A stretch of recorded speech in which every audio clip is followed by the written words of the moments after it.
Some WWE legends just responded to Charlotte Flair's dream match, so we'll see what's going on there. We'll also check out the latest with Roman Reigns, Sami Zayn, and more. Let's start things off with a big response that Charlotte Flair just received.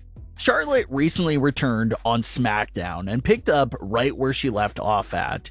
She captured the SmackDown Women's title on her first night back and now sits back on top of the division.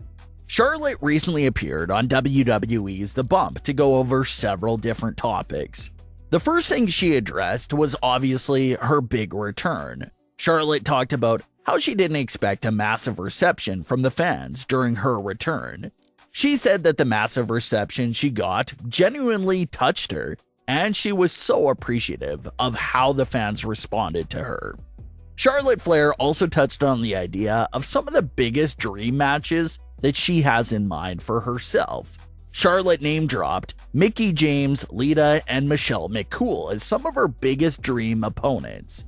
Michelle McCool was the one that quickly responded to Charlotte Flair's comments and appeared to be ready for that match right away. Michelle McCool said this in response to Charlotte Flair, quote, "Real talk, respect. Oh, and I stay ready for any time. WWE, Triple H or Stephanie McMahon, call.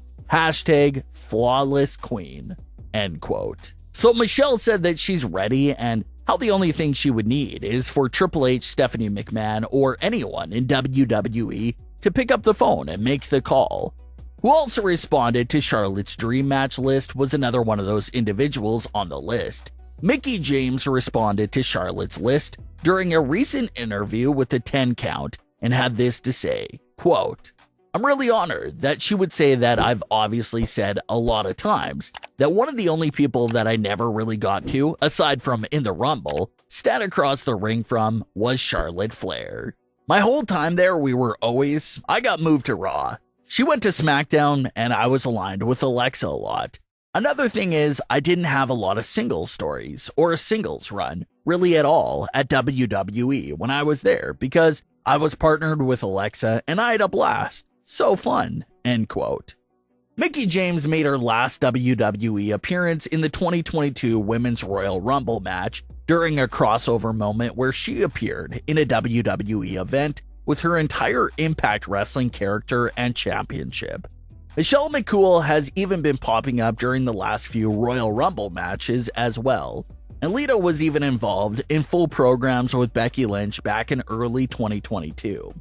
So everyone on Charlotte Flair's list still seems like they've got a lot of juice left. All three of them were in a wrestling ring pretty recently, so all of her dream matches aren't out of the realm of possibility at all. So we'll see if any of those three matches see the light of day in WWE. As far as things go with Charlotte Flair, it appears that she will be remaining as a babyface champion on SmackDown. She had the massive babyface reception when she returned to dethrone Ronda Rousey, and she was greeted with another massive reception and even thank you chants the following week in Memphis. A lot of fans have pointed out that even Charlotte isn't used to being a babyface quite yet. Charlotte Flair ruthlessly snatched the title out of the referee's hand following her match, something that Charlotte has been doing as a heel for the last few years. But Charlotte immediately realized the mistake she made and corrected herself during the moment. So this is all still very new for Charlotte Flair. If you're looking for the last time she was really a babyface, you have to go back several years. She's been on quite the lengthy heel run, but it looks like babyface Charlotte will be here to stay with this title run. As far as who Charlotte will feud with first, it looks like Ronda Rousey is officially scratched off the list. Ronda buried the idea of facing Charlotte Flair again, and even buried the SmackDown Women's title itself, saying that she was bored of the title. So telling by those comments, it looks like Ronda will not get a rematch of any kind, and how it'll go straight into being a new challenger for Charlotte Flair.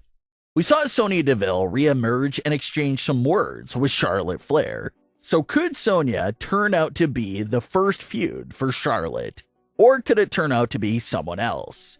A lot of fans have been complaining for months that the SmackDown women's division is pretty depleted. But hopefully with Charlotte's return, they'll be able to pull some great feuds together for her on SmackDown. Let's go over another growing fan theory for Sami Zayn, Roman Reigns, and the Bloodline. So like we've been discussing in recent weeks, the current direction they're teasing is pretty clear. Roman Reigns is manipulating Sami Zayn and only using him in selfish ways to keep the title reign intact and safe from Kevin Owens. Fans believe that once Roman is finished using Sami Zayn, or once Roman finds Sami to no longer be of any use to him, he'll beat Sami down and kick him out of the Bloodline for good. Well, there's one fan theory out there that flips the script with a nice twist, and it actually goes back to what Kevin Owens told Sami Zayn a while back when they were talking backstage. Kevin Owens advised Sami Zayn to strike before they do, just to fully strike first when they least expect it. And that's another interesting concept. Sami Zayn knows his relationship and status with the Bloodline is shaky and uncertain from week to week. So instead of being frightened and unsure about his Bloodline status, like Roman wants him to be, what if Sami Zayn takes a stand for himself and decides to turn on the Bloodline first, before they make a move on him? That'll be a very unexpected twist to what the majority of fans will be expecting. Everyone is expecting that big moment of Roman Reigns just punching out Sami Zayn, following up with the other Bloodline members finishing the job. So what if Sami Zayn catches them at the perfect moment and strikes? Maybe Roman and the Bloodline want Sami to inflict some sort of harm to Kevin Owens, and that's where Sami makes up his mind to side with his best friend. Maybe Sami Zayn strikes first by hitting Roman Reigns with a chair. If they do something like that, it would be an amazing callback to the Shield's breakup, where Seth Rollins unexpectedly hit Roman Reigns in the back with a chair. So, to recreate that moment, but obviously under extremely different circumstances, would just be incredible to see. With the Shield, the chair shot on Roman Reigns was meant to signify a heel turn, but in this case, the chair shot on Roman would mark the start of Sami's babyface turn. And it should also serve as the biggest embarrassing moment that Roman Reigns has suffered during his entire run as Tribal Chief. During these last few years, Roman has always had the jump and advantage over everyone he encountered. But for Sami Zayn to basically beat him to the punch here would be such a bad look for Roman Reigns. And maybe it's Sami's moment of betrayal that really makes Roman lock in again and take himself to even new levels of ruthlessness and aggression for his character, which would be great for Roman Reigns' character heading into his big WrestleMania 39 main event.